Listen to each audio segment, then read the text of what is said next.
Hello दोस्तों, मैं अंजलि एक नया वीडियो लेकर आई हूँ। आज हम बात करने जा रहे हैं ऐसी मूवी की जिसका फैंटेसी जॉनरा में one of the top listed movies में नाम आता है और वो है स्पाइडरविक क्रॉनिकल्स।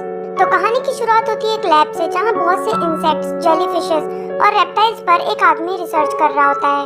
ये आदमी आर्थर स्पाइडरविक होता है। वो नोट्स बनाकर एक बुक लिख रहा होता है जो इंसानों जैसे दिखने वाले पौधे पर होता है। वो किताब पूरी करके उस पर सील लगा देता है और इस सील से उसके घर के आसपास भी सील लग जाती है।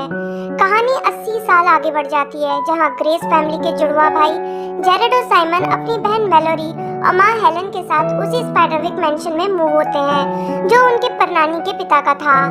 आखिरी जीवित वारिस होने के कारण ये प्रॉपर्टी हेलन के नाम हो गई थी। जेरेड अपने पिता के साथ रहना चाहता था, इसलिए उसे यहाँ मूव होना पसंद नहीं आया। वो एंड में गुस्से में कार से निकलता है और एक लकड़ी से कार पर मारने लगता है, पर उसे कोई देख रहा होता है। जब जेरेड घर में जाता है वो नोटिस करता है कि सारे विंडोज पर नमक डाला हुआ है। वो बात करते हैं कि स्पाइडरविक अजीब थे। आर्थर मारे गए और उनकी बेटी लुसिंडा पागल खाने में रहती है क्योंकि वो कहा करती थी कि उसके पिता को फेरीज उठाकर ले गई। वो डिनर के टाइम नोटिस करते कि घर में बहुत ज्यादा ही हनी और टोमेटो सॉस रखा है। साथ ही उनके सामान जैसे कीज और मेडल गायब होने लगते हैं और रिबेलियस बच्चा होने के कारण सारा इल्जाम जेरेड पर डाल दिया जाता है। जेरेड अपने पिता से बात करता है और उसे पता चलता है कि वो उसे लेने अगले दिन नहीं आ रहे जैसा वादा किया गया था। दुखी मन से वो रूम में जाता है पर उसे जमीन के नीचे और फिर दीवार में किसी के जाने की आवाज सुनाई देती है। वो दीवार पर नॉक करता है और बदले में कोई दीवार से नॉक करता है। पता लगाने के लिए जेरेड झाड़ू से दीवार में छेद कर देता है और उसे कोई भागता नजर आता है। पर हेलन अचानक आ जाती है और नाराज होती है कि गुस्से में जेरेड चीजें तोड़ना फोड़ना कब बंद करेगा। दोनों बच्चे भी वहाँ आ जाते हैं और हेलन साफ सफाई करने का कहकर वहाँ से चली जाती है। मेलोरी जेरेड के कहने पर कि दीवार में कोई है झाड़ू से टच सा करती है कि दीवार टूट जाती है और एक डम वेटर दिखता है जिसमें उनकी गायब हो रही चीजें रखी हुई होती हैं। पर साइमन और मेलोरी दोनों ही जेरेड पर इल्जाम लगा देते हैं और वहाँ से चले जाते हैं कि सब उसी का किया धरा है। जेरेड को सब ठीक नहीं लगता। वो डम वेटर को क्लीन करता है जिस दौरान उसे चाबी मिलती है और उसे लेकर वो डम वेटर में बैठकर ऊपर जाता है और एक रूम में पहुंच जाता है। ये वही लैब होती है। उसे वहां एक संदूक दिखता है। वो मिली हुई चाबी उसमें लगाता है और संदूक खुल जाती है। उसमें जेरेड को कपड़ों के बीच आर्थर की लिखी हुई वो किताब मिल जाती है। उसके ऊपर एक वार्निंग नोट रहता है पर बुक खुलने से पहले ही उसे आवाज आती है और वो पलटकर देखता है तो उसे लिखा हुआ मिलता है कि जेरेड ग्रेस यहाँ से चले जाओ और उसकी टॉर्च घूमने लगती है। वो टॉर्च उठाता है और भागते हुए साइमन के पास जाता है और उसे रूम के बारे में बताता है, पर साइमन को यकीन नहीं होता। वो जेरेड को सोने का कहकर खुद भी सो जाता है, पर जेरेड को नींद कहाँ आनी थी। वो वार्निंग नोट पढ़ता है कि इस बुक को मत पढ़ना वरना ऐसा करने से तुम्हारी जान को खतरा हो सकता है। जेरेड वार्निंग को इग्नोर करता है और बुक खोल लेता है और घर का सील ब्रेक हो जाता है। पहले पेज पर लिखा होता है आर्थर स्पाइडरविक की आसपास के फैंटास्टिक वर्ल्ड की फील्ड गाइड। उसे अचानक आवाज आने लगती है और वो एक बॉक्स में जाकर बुक पढ़ता है। उसमें लिखा होता है कि दुनिया में हमारे बीच फैंटास्टिक और मैजिकल एनिमल्स रहते हैं जो जादू से छिपे हुए होते हैं। इस किताब से आप अपने और उन जानवरों के बीच के पर्दे को हटा सकते हो और उन सबको देख सकते हो जो बाकियों को नहीं दिखते। पर अगर आपने उन सबको एक बार देख लिया तो इस दुनिया को आपको देखने का नजरिया ही बदल जाएगा। ये सीक्रेट्स सदियों से छिपे हुए हैं और जो क्रीचर्स आपको दिखेंगे उन्हें देखे जाना पसंद भी नहीं होता, पर मैंने समय के साथ उनका ट्रस्ट जीता है जिसमें से कुछ को मैं अपना दोस्त भी कह सकता हूँ और कुछ से तो आपको डरने की भी जरूरत है। इस रेल्म के सारे डार्क फोर्स एक ओगर मलगरत के लिए काम करते हैं जिसके बहुत से फॉर्म्स हैं। ये सारे ही सीक्रेट्स बहुत पावरफुल है, इसलिए इस किताब की इंफॉर्मेशन को ध्यान से यूज करा जाए। मैंने जितना ज्यादा जाना है मेरे करीबियों की जान को उतना ज्यादा खतरा हुआ है, इसलिए मैं चेतावनी दे रहा हूँ, संभल कर रहना। तभी मेलोरी की जोर से चीखने की आवाज आती है। 2:45 बजे होते हैं रात के। सब जाकर देखते हैं क्या हुआ तो पता चलता है किसी ने मेलोरी के बालों को बेड से बांध दिया था। फिर से सब इसका इल्जाम जेरेड पर लगाते हैं, पर इस बार साइमन बताता है कि जेरेड तो पिछले 2 घंटे से पढ़ रहा था। अगले दिन मेलोरी साइमन को एपे से स्वॉर्ड फाइट सिखाती है। जेरेड आता है और मशरूम से बने सर्कल को पार करके बताता है कि मेलोरी का जो हाल है वो एक ब्राउनी ने किया था जो घर में रहता है और गुस्से में एक बोगार्ड बन जाता है। मेलोरी ने उसके नेस्ट को तोड़ दिया था इसलिए वो गुस्सा था और उसे हनी पसंद होता है, इसलिए शायद घर में इतना कितना ज्यादा हनी रखा है, पर मैलोरी और साइमन को यकीन नहीं होता और वो अंदर चले जाते हैं। पर तभी कोई अदृश्य जानवर जेरेड की तरफ बढ़ता है, पर जेरेड घर के बाहर बने उस घेरे के अंदर आ जाता है जिसे वो जीव पार नहीं कर पाता। वो भागकर अंदर जाता है और एक नया घर बनाता है जिसमें वो नेस्ट की चीजें डाल देता है और उसे लैब में रखकर हनी को क्रैकर पर लगाकर कहता है कि वो वहाँ ही वेट कर रहा है और जो भी है वो आए और उसकी तरफ से ये सब ले ले। वो बहुत देर तक वेट करता है और इस कारण सो जाता है, और जब उसकी आंख खुलती है तो वो देखता है कि हनी का डब्बा और कुछ क्रैकर्स गायब हैं और उसके चूरे पड़े हुए हैं। वो चूरे का पीछा करता है और देखता है कि एक बड़े से चूहे जैसा दिखने वाला जीव उसे मजे लेकर खा रहा है। वो उस जीव को देखकर डर जाता है और जीव उसे और गायब होकर भागता है, पर जेरेड कहता है कि वो उसे हर्ट नहीं करेगा और उसे हनी और क्रैकर देता है। वो जीव उसे खाने लगता है। जेरेड पूछता है कि वो उसे देख क्यों नहीं पा रहा, तो वो जीव सामने आ जाता है और कहता है कि क्योंकि वो नहीं चाह रहा था वो उसे देखे, पर वो अब देख सकता है। जेरेड को लग जाता है कि इसका मतलब बुक के लिखे सभी जीव सच में हैं, पर बुक देखते ही ब्राउनी परेशान हो जाता है और अनाप शनाप बकने लगता है। वो बुक को सेफ नहीं रख पाया, उसने उसे छुपाया था, उसमें नोट भी डाला था, उसने नोट पढ़ा क्यों नहीं। वो गुस्सा होने लगता है और उसमें हरा होकर उसका रूप बदल जाता है, पर जेरेड उसे फिर से हनी देता है जिससे वो नॉर्मल हो जाता है। वो बताता है कि आर्थर ने उसे बुक को प्रोटेक्ट करने का कहा था, उसे छिपाने का कहा था, और ये भी कि बुक सर्कल के बाहर न जाए और ओगर इसे न देख ले। वो घर के बाहर का सर्कल दिखाता है, पर उनके देखते ही साइमन अपने कैट को ढूंढता हुआ सर्कल के बाहर निकल जाता है और कोई इनविजिबल जीव उसके पैरों को पकड़ लेता है। ब्राउनी, जिसका नाम थिम्बलटैक था, फिर से बोगाट में चेंज हो जाता है और बताता है कि गॉब्लिन्स ने साइमन को पकड़ लिया है क्योंकि जेरेड उस बुक को सर्कल के बाहर ले गया था और सभी ने उसे देख लिया था। वो जेरेड को स्टोन से देखने का कहता है। जेरेड देखता है और उसे भी गॉब्लिन्स देख जाते हैं। वो बुक को बैग में रखता है और थिम्बलटैक के बार बार मना करने के बावजूद कि बुक को सर्कल में ही रहना चाहिए, वो बैग लेकर साइमन को बचाने भागता है। उसकी आवाज का पीछा करते करते वो बहुत दूर निकल जाता है और एक कैंप सी जगह पर पहुंचता है। वो स्टोन से देखता है कि वहाँ बहुत से गॉब्लिन्स है और साइमन को बांधकर एक केज में रखा हुआ है। तभी किसी की आवाज आती है कि आवाज मत करना और पैर धीरे से उठाना।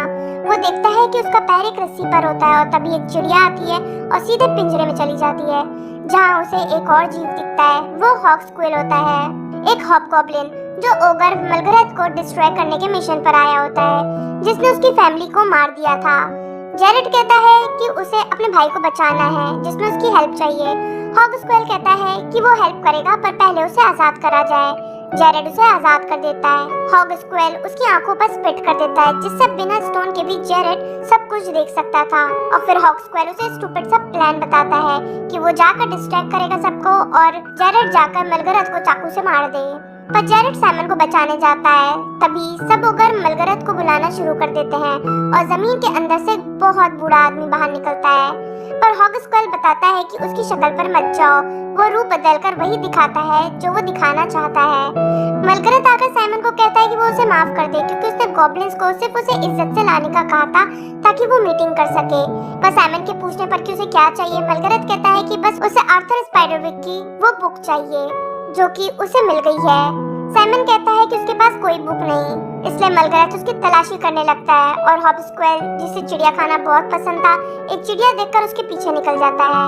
साइमन की तलाशी में बस कुछ पैसे और एक तस्वीर मिलती है। मलगरथ कहता है कि बुक लेकर आ जाओ वरना फिर वो तस्वीर वाले लोगों का यूज करेगा बुक लेने के लिए, इसलिए साइमन कहता है कि उसे बुक के बारे में पता है और वो बुक लाकर दे देगा। साइमन वापस चला जाता है। जेरेड देखता है कि मलगरथ अपना हुलिया बदल रहा है। वो रेड कैप यानी गॉब्लिन्स के लीडर पर भड़कता है। रेड कैप बताता है वहाँ एक शक्ल के दो लड़के रहते हैं, उन्होंने गलत लड़के को उठा लिया था। मलगरथ कहता है कि वो लोग जाएं, जेरेड को ढूंढे, बुक लें और सभी को मार डालें। जेरेड वहाँ से जाता और साइमन से मिलता है। साइमन बुक को देना चाहता था, इसलिए दोनों में बहस होने लगती है। तभी वहाँ गॉब्लिन्स आ जाते हैं और बुक देख लेते हैं। जेरेड और साइमन वहाँ से भागते हैं, पर घर के पास वो साइमन को गिराकर उसके पैरों पर काट भी लेते हैं। जेरेड जाकर साइमन को घेरे के अंदर ले आता है, पर तभी मैलोरी आ जाती है जो सर्कल के बाहर थी। दोनों चिल्लाते हैं कि सर्कल में आ जाओ, पर वो सुन नहीं रही होती। गॉब्लिन उस पर भी अटैक कर देते हैं। जेरेड उसे स्टोन देता है और उसकी हेल्प से मैलोरी गॉब्लिन्स को अपनी एपे से मारने लगती है और दोनों उसे सर्कल में अंदर ले आते हैं। अब साइमन और मैलोरी को जेरेड की बात पर यकीन हो जाता है।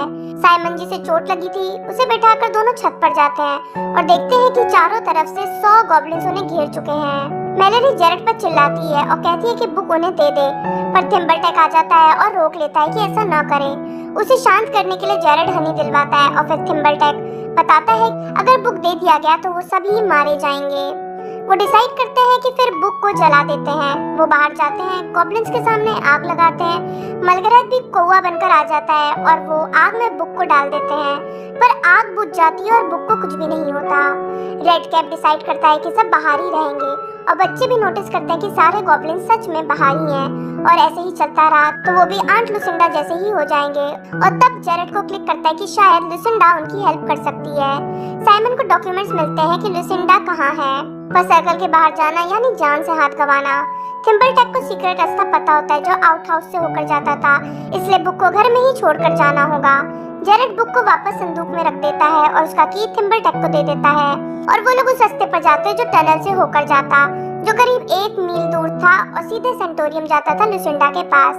मैलोरी और जेरेड जाते हैं जबकि साइमन चोट के कारण घर पर ही रुकता है। साइमन एक मोनोकल बनाकर देता है मैलोरी को ताकि वो उन जीवों को देख सके। साइमन गॉब्लिन्स को डिस्ट्रैक्ट करता है और जेरेड और मैलोरी आउट हाउस जाते हैं तो गॉब्लिन उन्हें देख लेते हैं, पर उनके आने के पहले ही वो दोनों टनल में चले जाते हैं। वहाँ साइमन डॉक्यूमेंट्स में देखता है कि टोमेटो से गॉब्लिन्स की स्किन जल जाती है, विनेगर से वो अनकॉन्शियस हो जाते हैं और सॉल्ट से वो अंधे हो जाते हैं। यानी अगर वो लोग टोमेटो सॉस बनाए तो वो गॉब्लिन्स को मार सकते हैं। बाकी की डिटेल बुक्स में मिलनी थी, पर जब वो संदूक खोलते हैं बुक वहाँ नहीं होती, यानी वो जेरेड अपने साथ ले गया था। पर मीन टाइम वो लोग टोमेटो सॉस बनाते हैं गॉब्लिन्स को मारने के लिए। उधर गॉब्लिन्स उन दोनों को ऊपर से ही ढूंढ लेते हैं और खुदाई शुरू कर देते हैं और उनके पीछे मोल ट्रॉल को छोड़ देते हैं जो जेरेड को पकड़ भी लेता है। पर वो लोग किसी तरह बचते बचाते वहाँ से निकलते हैं और लुसिंडा के पास पहुँचते हैं और बताते हैं कि वो सब उस घर में शिफ्ट हुए हैं। लुसिंडा के पास बहुत सी फेरीज रहती थी। लुसिंडा बताती है कि जब वो छोटी थी उसके पिता इन क्रीचर्स के बारे में डिटेल जानते थे, अब बुक लिख रहे थे, पर उन्हें पता चल गया कि उन्होंने जो सीक्रेट्स ढूंढ लिए थे अगर वो गलत हाथों में गए यानी ओगर के हाथों में तो उसे सबसे ताकतवर जानवर बनने से कोई नहीं रोक सकता और फिर वो दुनिया पर कब्जा कर लेगा। इसलिए वो एक सर्कल बनाते हैं जिससे गॉब्लिन्स कभी घर के आसपास ना आ सके और उस बुक को छिपा देते हैं। पर लुसिंडा को सर्कल के बारे में पता नहीं था। वो खेलते खेलते सर्कल के बाहर निकल जाती है और गॉब्लिन्स उस पर हमला कर देते हैं, पर उसे बचाने के लिए आर्थर खुद सर्कल के बाहर आ जाता है। तो सिल्स जो उसके सीक्रेट्स पता होने के कारण नाराज थे और वो आर्थर अपने रियल्म को प्रोटेक्ट करना चाहते थे, आर्थर को वहाँ से ले जाते हैं और फिर आर्थर कभी लौटकर नहीं आया। इसलिए कई दिनों बाद लुसिंडा अपने पिता को ढूंढते हुए जंगल की तरफ निकल जाती है, पर कोई उस पर हमला कर देता है जिसके उसके हाथों में खरोंच आ जाती है। वो बचकर वापस तो आ जाती है, पर जब उससे पूछताछ की जाती है डॉक्टर्स को लगता है कि उसने सुसाइड अटेम्प्ट किया था, बल्कि वो कह रही थी कि उस पर गॉब्लिन्स ने हमला किया था और इसी कारण उसे पागलखाने में रख दिया गया। अब क्योंकि उसने खुद बुक नहीं पढ़ी थी इसलिए उसकी जान इतने खतरे में नहीं थी, पर जेरेड ने क्योंकि बुक पढ़ ली है पूरी फैमिली की जान अब खतरे में है और अब उनकी मदद सिर्फ आर्थर ही कर सकते हैं। पर जब जेरेड कहता है कि आर्थर तो मर गए होंगे क्योंकि प्रैक्टिकली अब वो 125 साल के होंगे, तो लुसिंडा बताती है कि वो मरे नहीं हैं, उन्हें तो सिर्फ सिल्स उठाकर ले गए हैं, इसलिए उन्हें ढूंढो, बुक दो और कहो कि बुक को वो डिस्ट्रॉय कर दे। बस यही एक तरीका है बचने का। तभी रेड कैप आ जाता है और बुक छीनने लगता है। लुसिंडा उस पर सॉल्ट फेंकती है, पर वो कुछ पेजेस ले जाता है। लुसिंडा चिल्लाने लगती है जिससे डॉक्टर्स आ जाते हैं, साथ ही बच्चों की मॉम यानी हेलन भी। वहाँ मलगरैथ बहुत नाराज होता है कि बुक मिलने पर भी वो बुक नहीं ला पाए, बस बेकार यूजलेस पेजेस लेकर आए हैं। पर तभी उसे एक पेज मिल जाता है जिसमें सर्कल वाला चार्म लिखा होता है और वो कहता है कि उसे तोड़ मिल गया है और चांद निकलने से पहले ही वो बुक उसके पास होगी। वो सबको एक पोशन बनाने का कहता है, पर ये सब हॉग स्क्वेल देख लेता है और डिसाइड करता है कि उसे जेरेड को ढूंढकर सब कुछ बताना होगा। रास्ते में बच्चे अपनी माँ को सब कुछ बताते हैं, पर ऑब्वियसली वो विश्वास नहीं करती और चिल्लाने लगती है जिससे जेरेड नाराज हो जाता है। मैलोरी जानती थी कि उनके पिता कभी वापस नहीं आएंगे, जैसा कि जेरेड को लगता था, क्योंकि वो अब किसी और के साथ थे। पर मैलोरी को ड्रॉप करने के बाद हेलन वहाँ से चली जाती है। मैलोरी नोटिस करती है कि कुछ अजीब है, घर के पास अब कोई भी नहीं। पर हॉग स्क्वेल आकर उन्हें बताता है कि गॉब्लिन ने गिव अप नहीं किया है, वो प्लॉटिंग कर रहे हैं। वो बर्ड हाउस देखकर एक्साइटेड भी हो जाता है कि वहाँ बहुत सी बर्ड्स हैं जिन्हें वो खा सकता है। वो साइमन और मैलोरी को भी विजन दे देता है और बताता है कि उन्हें वो पेज मिल गया है जिससे वो घर का सर्कल चार्म ब्रेक कर देंगे। बच्चे प्लान करते हैं कि आर्थर को ढूंढकर ले आएं। आर्थर के एक पेट ग्रिफिन की हेल्प से, जो आर्थर को ढूंढ सकता है। उसे ट्री एल्फ की लैंग्वेज में बुलाना होता है। उन्हें समनिंग चार्म मिल जाता है, वो मंत्र पढ़ते हैं और ग्रिफिन आ जाता है। वो सब ग्रिफिन पर बैठकर बुक लेकर वहाँ से उड़कर निकल जाते हैं और ग्रिफिन उन्हें बहुत बहुत दूर ले जाता है। और जब उतरने वाला होता है, सिल्व्स उन्हें घेर लेते हैं और फिर वहाँ आर्थर खड़ा होता है। आर्थर को पता ही नहीं होता कि 80 साल बीत चुके हैं। उसे लगता था कि लुसिंडा अब भी 6 साल की ही है। और वो देखते हैं कि मैलोरी और साइमन का भी अब किसी चीज में ध्यान नहीं है। आर्थर बताता है कि सिल्व्स ऐसे ही दिमाग को घुमा देते हैं, इसलिए वो अपने कान बंद करके और जेरेड ईयरफोन लगा के आगे बढ़ते हैं। वो छिपते हैं जहाँ जेरेड बुक देता है और डिस्ट्रॉय करने की बात करता है। आर्थर मना कर देता है कि उसने इतनी मेहनत से सारे सीक्रेट्स पता करके लिखे हैं, वो डिस्ट्रॉय नहीं कर सकता। पर जब वो बुक खोलता है तो पता चलता है कि वो बुक है ही नहीं। थिम्बरटेक ने वो बुक पहले ही बदल दी थी। पर जेरेड बताता है कि कुछ पेजेस हम मलगरात के पास है और वो मून निकलने से पहले ही सर्कल तोड़ देगा और उसी टाइम उनकी मॉम भी वापस आएंगी। पर आर्थर कहता है कि क्योंकि जेरेड को बहुत ज्यादा पता है, इसलिए सेम रीजन से अब सिल्व्स उसे भी नहीं जाने देंगे। इसलिए आर्थर बुक लेकर कहता है कि मैं उनका ध्यान डिस्ट्रैक्ट करता हूँ, तुम अपने भाई बहनों को लेकर यहाँ से निकल जाओ। जेरेड ग्रिफिन को बुलाता है और आर्थर सबका ध्यान डिस्ट्रैक्ट करता है, पर इस कोशिश में सिर्फ आर्थर को गायब कर देते हैं और बाकी सब ग्रिफिन पर बैठकर निकल जाते हैं। वो घर पहुँचते हैं और देखते हैं कि गॉब्लिन्स पोशंस को डालना शुरू कर चुके हैं। तभी उनकी मॉम भी आ जाती है। वो लोग कार को सीधा सर्कल से अंदर ले आते हैं। साइमन सेज लाने का कहता है, मैलोरी सॉल्ट लाने जाती है और जेरेड अपनी माँ को सब कुछ दिखाता है और वो थिम्बरटेक को भी देख लेती है और अब उसे यकीन हो जाता है और सब मिलकर हाउस को प्रोटेक्ट करते हैं। वो सारे ओपनिंग्स पर सॉल्ट और सेज लगा देते हैं। रात होती है, चांद आता है और प्रोटेक्शन चार्म खत्म हो जाता है। सारे गॉब्लिन अटैक करने के लिए सर्कल को पार करके घर की तरफ बढ़ने लगते हैं। वो सब विंडो से अंदर नहीं आ पाते, इसलिए बेसमेंट से खुदाई करके अंदर घुसने लगते हैं। अंदर जेरेड और बाकी सब नाइफ और सॉस के साथ रेडी होते हैं। गॉब्लिन जमीन के नीचे से आ जाते हैं। सभी लोग सॉस से उन पर अटैक करते हैं, पर वो बहुत सारे होते हैं और फिर मलगरैत भी आ जाता है। वो लोग बचकर किचन में जाते हैं, सारे सॉस को ओवन में डालते हैं, वहाँ से ऑयल की एक लकीर बनाते हैं और अलग अलग केबिन में छिप जाते हैं। और जैसे ही सारे गॉब्लिन्स और मलगरैत अंदर आते हैं, वो उसमें आग लगा देते हैं।